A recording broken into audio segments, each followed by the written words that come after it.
Day 279, Return, Nehemiah 11, Esther 12 through 13, Proverbs 21 verses 17 through 20. Let's begin. Nehemiah 11. Now the leaders of the people lived in Jerusalem. Yet truly, the remainder of the people cast lots, so that they might choose 1 part in 10 who were to live in Jerusalem, the holy city, and 9 parts for the other cities. Then the people blessed all the men who freely offered themselves to live in Jerusalem. And so these are the leaders of the province, who were living in Jerusalem, and in the cities of Judah. Now each one lived in his possession, in their cities, Israel, the priests, the Levites, the temple servants, and the sons of the servants of Solomon. And in Jerusalem, there lived some of the sons of Judah, and some of the sons of Benjamin. Of the sons of Judah, Athaiah, the son of Aziam, the son of Zechariah, the son of Amariah, the son of Shephatiah, the son of Mahalalel, of the sons of Perez. Messiah, the son of Baruch, the son of Colhozeh, the son of Hosea, the son of Adaiah, the son of Joarib, the son of Zechariah, the son of a Silonite. All these sons of Perez lived in Jerusalem, 468 strong men. Now these are the sons of Benjamin: Sallu, the son of Meshullam, the son of Jod, the son of Pedaiah, the son of Kaliah, the son of Messiah, the son of Ithiel, the son of Jeshaiah. And after him Gabbai Salai. These were 928. And Joel, the son of Zichri, was their foremost leader. And Judah, the son of Hasenuah, was second over the city. And from the priests, there were Jediah, the son of Joarib, Jachin. Sariah, the son of Hilkiah, the son of Meshullam, the son of Zadok, the son of Meraioth, the son of Ahitub, the ruler of the house of God. And their brothers, who were doing the works of the temple, 822. And Adaiah, the son of Jeroham, the son of Pelaliah, the son of Amzi, the son of Zechariah, the son of Pashur, the son of Malchijah. And his brothers, the leaders among the fathers, 242. And Amasai, the son of Azarel, the son of Otsai, the son of Meshillemoth, the son of Immer. And their brothers, who were very powerful, 128. And their foremost leader was Zabdiel, the son of the powerful. And from the Levites there were Shemaiah, the son of Hashub, the son of Azrikam, the son of Hashabiah, the son of Buni. And Shabbathai and Jozabad, who were over all the works which were exterior to the house of God, from among the leaders of the Levites. And Mattaniah, the son of Micah, the son of Zabdi, the son of Asaph, was the leader of praise and confession in prayer, with Bakbukiah, second among his brothers, and Abda, the son of Shammua, the son of Galal, the son of Jeduthun. All the Levites in the holy city were 284. And the gatekeepers, Akub, Talmon, and their brothers, who guarded the doorways, were 172. And the remainder of Israel, the priests and the Levites, were in all the cities of Judah, each one in his own possession. And the temple servants were living at Ophel, with Ziha and Gishpa, of the temple servants. And the director of the Levites in Jerusalem was Uzzi, the son of Bani, the son of Hashabiah, the son of Mattaniah, the son of Micah. The singing men in the ministry of the house of God were from the sons of Asaph. In fact, there was a precept of the king about them, and an order among the singing men, throughout each day. And Pethahiah, the son of Meshizabel, from the sons of Zerah, the son of Judah, was at the hand of the king concerning every word of the people. And in the houses throughout all their regions. Some of the sons of Judah lived at Kiriatharba and in its daughter villages, and at Dibon and in its daughter villages, and at Jekabzeel and in its vicinity, and at Jeshua, and at Melada, and at Bethpelet, and at Hazarshual, and at Beersheba and in its daughter villages, and at Ziklag, and at Makona and in its daughter villages, and at Enrimmon, and at Zorah, and at Jarmuth, Zanoah Adullam, and in their villages, at Lachish and its regions, and at Azekah and in its daughter villages. And they dwelt from Beersheba as far as the valley of Hinnom. But the sons of Benjamin lived from Geba, at Michmash, and Ijah, and Bethel and in its daughter villages, to Anathoth, Nob, Anania, Hazer Ramah, Gittaim, Hadid, Zebum, and Nebalat, Lod, and Ono, the valley of craftsmen. and some of the Levites were apportioned with Judah and Benjamin. Esther 12:13. On that day King Artaxerxes gave the house of Haman, the adversary of the Jews, to Queen Esther, and Mordecai entered before the king. For Esther had confessed to him that he was her paternal uncle. And the king took the ring, which he had ordered to be taken from Haman, and he handed it to Mordecai. And Esther appointed Mordecai over her house.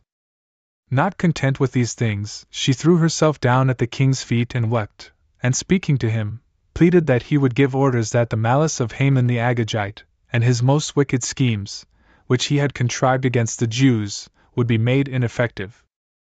But he, as was the custom, extended the golden scepter with his hand, which was the sign of clemency, and she rose up and stood before him. And she said, If it pleases the king, and if I have found favor in his eyes, and my request is not seen to be disagreeable to him, I beg you that the former letters of Haman, the traitor and enemy of the Jews, by which he instructed them to be destroyed in all the king's provinces, may be corrected by new letters. For how will I be able to endure the murder and execution of my people?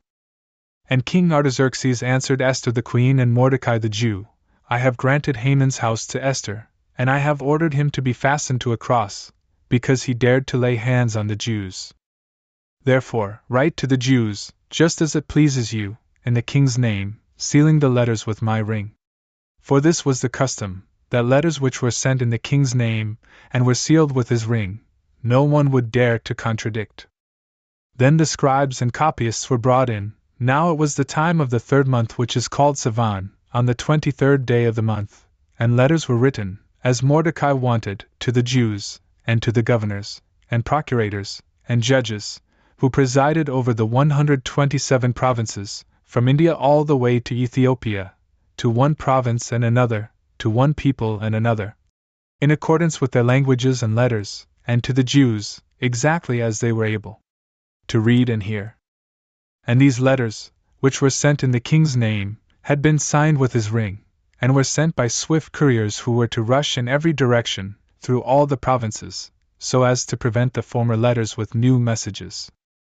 The king commanded them to bring together the Jews throughout each city, and to instruct them to join together, so as to make a stand for their lives, and to execute and destroy all their enemies, with their wives and children and their entire houses, and to plunder their spoil. And one day of retribution was established throughout all the provinces, namely, the 13th of the 12th month Adar. Artaxerxes, the great king from India all the way to Ethiopia, to the generals and leaders of the 127 provinces that obey our command, greetings, he says. In arrogance, many have abused the goodness of leaders and the honor that has been bestowed on them. And they strive, not only to oppress the king's subjects, but, not acting according to the glory given to them, set in motion a plan to ambush those very ones who gave it. Neither are they content to withhold thanks for benefits, and to violate in themselves the laws of humanity, but they also think they are able to escape from every sentence of the sifting judgment of God. And they rush forth in such insanity that they attempt to subvert by filthy lies those who carefully fulfill the offices delegated to them, and so perform everything that is deserving of the praise of all. Meanwhile, they craftily deceive by fraud the ears of single-minded leaders, and they judge others according to their own nature. These things are proven both from the ancient histories and from those things which happen daily, how the zeal of kings can be corrupted by the evil suggestions of such persons. Therefore, we will make provision for the peace of all the provinces. Neither should you think, if we change our orders, that they come from a fickle mind, but that we draw conclusions from the quality and necessity of the times, just as the expediency of the public good demands. And so that you may more clearly understand what we are saying, Haman the son of Hammedatha, a Macedonian both in mind and ancestry, and foreign to Persian blood, and with his cruelty contaminating our piety, was accepted by us as a sojourner. And our humanity proved to be so great towards him that he was called our father, and was adored by all as second only to the king. But he was so filled with arrogance as to strive to deprive us of our kingdom and our life. For example, with certain strange and unheard of machinations, he sought the death of Mordecai, whose faith and kindness kept us alive, and Esther, the partner of our kingdom, and all their people. This he planned so that, after they were executed, he might work treason against us in our solitude, and transfer the kingdom of the Persians to the Macedonians. But we, having been resolved to ruin in death the mortal Jews, discovered no fault within them, but on the contrary, they used just law, and are sons of the highest and greatest and ever-living God, by whose kindness the kingdom was handed down both to our fathers and to us, and is cared for even unto this day. Therefore, you should understand to be null and void those letters that he administered under our name. For this crime, before the gates of this city, that is, Susa, both he who devised it, and all his associates, hang on gallows, not we, but God repaying him as he deserved. But this edict, which we now send, shall be displayed in all cities so that the Jews may be allowed to use their own laws. You must be a support to them, so that they may be able to execute those who themselves had prepared to kill them, on the 13th day of the 12th month, which is called Adar.